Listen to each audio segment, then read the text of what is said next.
Hi Arrangeables, welcome to Rakesh and Jenny 2.0. இந்த வீடியோல நம்ம விஜய் சேதுபதியோட 50th மூவியான மகாராஜா படத்தோட ரிவ்யூ தான் பார்க்க போறோம். இந்த வந்துட்டானுங்க இல்ல, ஏன் செல்ல வந்துட்டானுங்க இல்ல.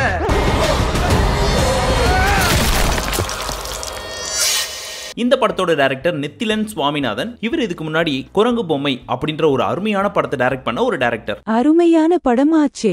இந்த படத்தோட கதையை இந்த டைரக்டரும் இவரோட சேர்ந்து ராம் முரளி அப்படின்றவரும் நரேட் பண்ணிருக்காங்க. அண்ட் இந்த படத்துல விஜய் சேதுபதியோட சேர்ந்து அனுராக்ன்றவர் நெகட்டிவ் ரோல்லையும், மம்தான்றவங்க பிடி டீச்சராவும், நம்ம நட்டு இருக்காரு இல்லையா அவரே இன்ஸ்பெக்டர் ரோல்லையும் பிளே பண்ணிருக்காரு. அண்ட் கொஞ்ச நேரத்துக்கு மட்டும் நம்ம சேதனனுக்கு வைஃபா திவ்ய பாரதி நடிச்சிருக்காங்க. இவங்களோட சேர்ந்து அபிராமி, முனிஷ்காந்த், சிங்கம்புலி, பாரதி ராஜான்னு எல்லாருமே முக்கியமான ரோல் பிளே பண்ணிருக்காங்க. இந்த படத்துல விஜய் சேதுபதிக்கு ரொம்ப சாஃப்ட் அண்ட் சட்டிலான ரோல், அதுவும் ப்ரீ இன்டர்வல் வரைக்கும் தான். செகண்ட் ஹாஃப்ல அசுரன் படத்துல வர்ற மாதிரி ஒரு சின்ன டிரான்ஸ்ஃபர்மேஷன் இல்ல பெரிய டிரான்ஸ்ஃபர்மேஷன் நடக்குது. அதுதான் படத்தோட மிகப்பெரிய ட்விஸ்ட். அப்பா மகனே அங்குசாமி,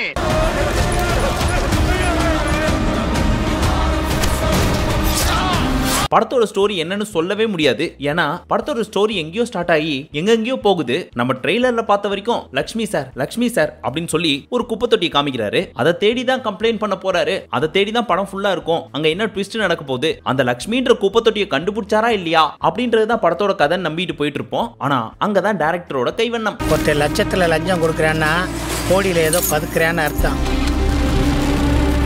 படத்துல ஏகப்பட்ட ட்விஸ்ட் வச்சதுனால எங்கேயுமே லாக் இல்லாம ஃபாஸ்டா போயிட்டு இருக்குது படம். படத்தோட ஓவரால் டியூரேஷன் 2.5 மணி நேரம். அதுல அடுத்தது என்ன, இன்னொருத்தர் யாரு, எப்படி இந்த மாதிரி ஆச்சு அப்படின்னு யோசிச்சுட்டே இருப்போம். அங்க ட்விஸ்ட் மேல ட்விஸ்ட் வச்சு அட கொடுமையே அப்படின்னு ஆச்சரியப்பட வச்சிருப்பாரு நம்ம டைரக்டர். அதுலயும் முக்கியமா நம்ம நட்டு இருக்காரு பாருங்க, வேற லெவல் ஆக்டிங். சீக்கிரத்தை வெளியே சொல்லாதடா. அதை நான் சொல்லி ஸ்பாயிலர் பண்ண விரும்பல. படத்தை போய் தியேட்டர்ல பார்த்துட்டு வந்ததுக்கு அப்புறம் தெரியும். இவருக்கு பயங்கரமான ஒரு கிளாப்பிங் மொமெண்ட் இருக்கும் படத்துல. இவனுங்க ஆளு பார்க்க ஒரு மார்க்கமா இருக்கிறானுங்க. உள்ள பூந்து நோன்னா பெருசா எதுவும் சிக்கும்னு நினைக்கிறேன். ஆரம்பத்துல நம்ம விஜய் சேதுபதி ஒரு காமெடி பீஸ் மாதிரி உள்ள போய் 50வது படமாச்சே ஒரு மாசம் ஏதாவது பண்ணுவாரு அப்படின்னு பார்த்தா எல்லார்ட்டையும் அடி வாங்கிட்டு இருக்காரு. எதுக்கு இவரை டீக்ரேட் பண்ணிக்கிறாரு அப்படின்னு யோசிச்சுட்டு இருப்போம். அது எல்லாத்துக்குமே ஒரு காரணம் இருக்கு தம்பி, கொஞ்சம் பொறுமையே பெருமை அப்படின்னு கிளைமேக்ஸ்ல சொல்றாரு நம்ம டைரக்டர்.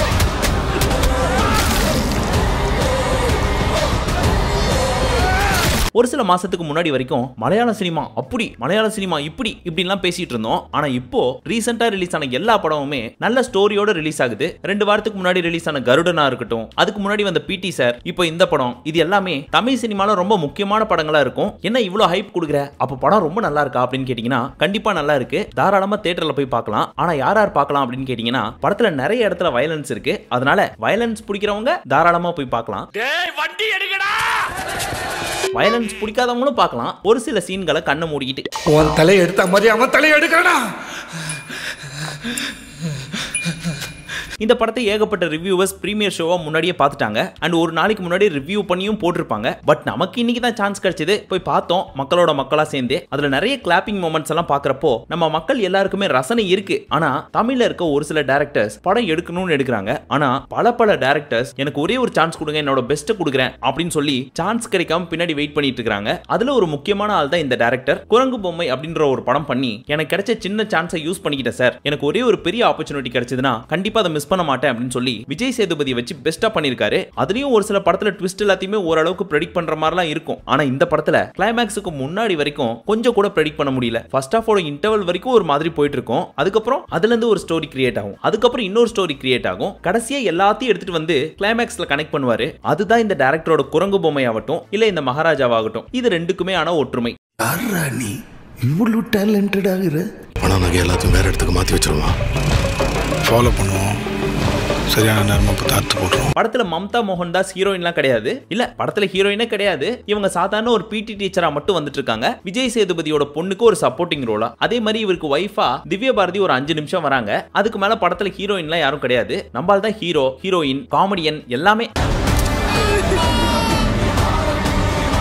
லட்சுமி சார் படத்தோட ஸ்டார்டிங்ல இருந்து எண்டிங் வரைக்கும் எங்கேயுமே நகர விடாம ஸ்டோரி ஓரியன்டாவே போயிட்டு இருக்கிறதுனால பாப்கார்ன் பப்ஸ் வாங்குறேன்னு சொல்லி ஒரு 5 நிமிஷம் வெளியே போனா கூட முக்கியமான சீன்ஸ் எல்லாம் மிஸ் பண்றதுக்கு சான்ஸ் இருக்குது. சோ எது வாங்குறதா இருந்தாலும் முன்னாடியே வாங்கிட்டு வந்துருங்க, நடுவுல எல்லாம் ஏஞ்சி போவாதீங்க.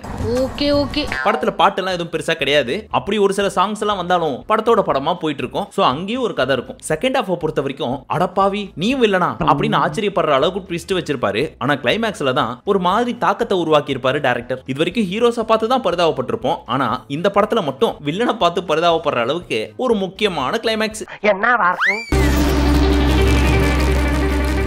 போலீஸ்காரங்களும் எத்தனை நாளைக்கு தான் இந்த கேஸ் ஓப்பன்லயே வச்சிருப்பாங்க? படத்தோட கதையாகட்டும், ஸ்கிரீன் பிளே ஆகட்டும், விஜய் சேதுபதியோட ஆக்டிங் ஆகட்டும், இது எல்லாமே தி பெஸ்டா இருந்துச்சு. படத்தோட மியூசிக் டைரக்டர் அஜனீஷ் லோக்நாத் அவரும் தன்னோட பெஸ்ட் தான் கொடுத்திருந்தாரு. இருந்தாலும் இன்னும் கொஞ்சம் கான்சென்ட்ரேட் பண்ணிருக்கலாமோ அப்படின்னு தோண வந்துச்சு அந்த இடத்துக்கிட்ட மட்டும். குழந்தைகள்லாம் இந்த படத்தை அவாய்ட் பண்ணலாம்.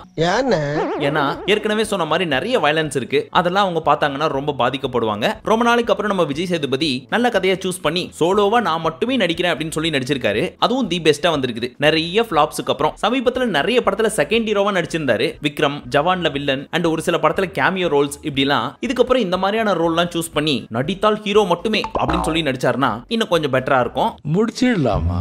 படத்துல நெகட்டிவ் அப்படின்னு சொல்றதுக்கு பெருசா ஒன்றும் கிடையாது. மேபி வயலன்ஸ் எல்லாம் கொஞ்சம் குறைச்சிருந்தாங்கன்னா கொஞ்சம் நல்லா இருந்திருக்கும். அப்படிலாம் நம்மளால முடியாதுப்பா. ஆனா பெருசா வயலன்ஸை கண்ணு முன்னாடி எல்லாம் காட்டல, கொஞ்சம் பிளர் பண்ணி காட்டுறது, அப்புறம் ஒரு சிலதெல்லாம் பேக் எண்ட்ல மட்டும் நடக்கிற மாதிரி காமிக்கிறது இப்படின்னு முடிச்சிடறாங்க. இருந்தாலும் நம்ம படத்தை பாக்குறப்போ நம்மளே ஹீரோ ரோல்லையும் வச்சு பார்ப்போம், வில்லன் ரோல்லையும் வச்சு பார்ப்போம். அப்படி இருக்கிறப்போ அடடே என்னப்பா இப்படி ஆகி போச்சு அப்படின்ற மாதிரி இருக்கு. பட் அதெல்லாம் காமிக்கலனா இந்த மாதிரி படம் பேசும் பொருளா இருந்திருக்குமா அப்படின்றது தெரியல. இந்த இடத்துல டைரக்டரோட வழி புரியுது. அப்படி நீங்களா புரிஞ்சு தொழிலை பிக்கப் பண்ண பாருங்கடா.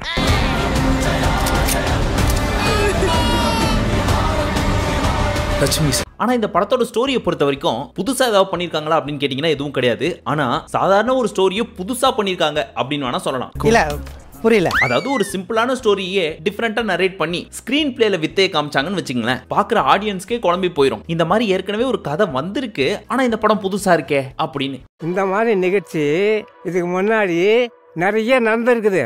ஆனா இதுதான் பர்சை. அதுல ஒரு முக்கியமான பங்கு இந்த படத்தோட எடிட்டரான பிலோமின் ராஜுக்கும் போய் சேரும். ஏன் அப்படின்னு கேட்டீங்கன்னா ஒரு சில படத்துல ட்விஸ்ட் வைக்கிறோம் அப்படின்ற பேர்ல பிளாஷ்பேக் போவாங்க, அப்புறம் திருப்பி கரண்ட்டுக்கு வருவாங்க, திருப்பி பிளாஷ்பேக் போவாங்க. அப்படி மாறி மாறி போயிட்டு வர்றப்போ ஒரு குழப்பம் இருக்கும். அந்த மாதிரி ஒரு குழப்பமும் இல்லாம ஸ்கிரீன் பிளேல தி பெஸ்டா எடிட்டர் நரேட் பண்ணிருக்காங்க. உங்களால முடியலனா லட்சுமி கேஸ் அட்லீஸ்ட் சிபிஐக்கு சிபாரிசு பண்ண முடியுமா சார்? எஸ்பெஷலி எனக்கு ரொம்ப பிடிச்சது என்ன அப்படின்னு கேட்டீங்கன்னா படத்துல விஜய் சேதுபதிக்கு பொண்ணா ஒருத்தவங்க நடிச்சிருப்பாங்க. அவங்க வில்லனை பார்த்து ஒரு டயலாக் சொல்லுவாங்க. அதெல்லாம் இதுக்கப்புறம் படம் பார்க்க போறவங்க யாராவது இருந்தீங்கன்னா காது கொடுத்து கவனிச்சு கேளுங்க, மூச்சு கூட வராது. அது எல்லாமே இந்த டைரக்டரோட டச் அப்படின்னு சொல்லலாம். மொத்தத்துல நம்ம விஜய் சேதுபதி 50வது படம் தி பெஸ்டா சூஸ் பண்ணாரு. மத்த ஹீரோஸ் சூஸ் பண்ண மாதிரி இல்லாம கண்டிப்பா இந்த படம் பிளாக் பஸ்டர் ஹிட் ஆகிறதுக்கு நிறைய சான்ஸ் இருக்குது. எஸ்பெஷலி எனக்கு ரொம்ப பிடிச்சிருந்துச்சு. நீங்களும் போய் தியேட்டர்ல மறக்காம பாருங்க. பார்த்துட்டு வந்து உங்களுக்கு பிடிச்சிருந்துச்சா இல்லையான்னு சொல்லி மறக்காம கமெண்ட் செக்ஷன்ல சொல்லுங்க.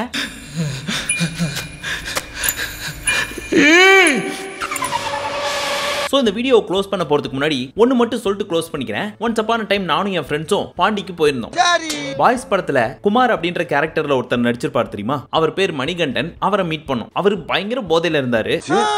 அப்போ எங்கள்கிட்ட நிறைய பேசிட்டு இருந்தார். அந்த மாதிரி பேசிட்டு இருக்கிறப்போ என்ன சொன்னாருன்னா, நான் என் வாழ்க்கையை தொலைச்சிட்டேன் ப்ரோ, நிறைய சான்ஸை விட்டேன், எல்லாத்துக்கும் காரணம் இந்த குடி தான். எத்தனை படம் நான் ஹீரோவா பண்ணிருக்க வேண்டியது தெரியுமா, அது எல்லாமே செம ஹிட் ஆச்சு தெரியுமா. ஆனா இந்த குடி பழக்கத்தினால ஏகப்பட்டதை மிஸ் பண்ணிட்டேன் என் லைஃப்ல. இதுக்கப்புறம் ஒரு சான்ஸ் கிடைச்சா கண்டிப்பா விடவே மாட்டேன். ஆனா சான்ஸ் தான் கிடைக்கவே மாட்டேங்குது ப்ரோ அப்படின்னு சொல்லிட்டு ஒரு 2 வருஷத்துக்கு முன்னாடி புலம்பிட்டு இருந்தார். இப்ப கரண்டா இன்ஸ்டாகிராம்ல பாத்தீங்கன்னா ஒரு ப்ரொஃபைல் கிரியேட் பண்ணி குழந்தைங்களுக்கு ஏத்த மாதிரி ஒரு சில வீடியோஸ் எல்லாம் பண்ணிட்டு இருந்தாரு. அதுக்கு அடுத்தபடியா இப்படி ஒரு சான்ஸ் கிடைச்சிருக்கு. அதை தி பெஸ்டா பண்ணிருக்காரு. கண்டிப்பா இந்த படத்துக்கு அப்புறம் இவருக்கு நிறைய சான்ஸ் கிடைக்கிறதுக்கு வாய்ப்பு இருக்கு. So all the very best Mani அவர்களே. சரி, இந்த மாதிரி நிறைய ரிவ்யூஸ் எல்லாம் பார்க்கணும்னு நினைச்சீங்கன்னா மறக்காம ராகேஷ் அண்ட் ஜெனி 2.0 சேனலை சப்ஸ்கிரைப் பண்ணிக்கோங்க. மீண்டும் உங்களை அடுத்த வீடியோவில் சந்திக்கும் வரை நன்றி, வணக்கம், நமஸ்தே, நமஸ்கார்.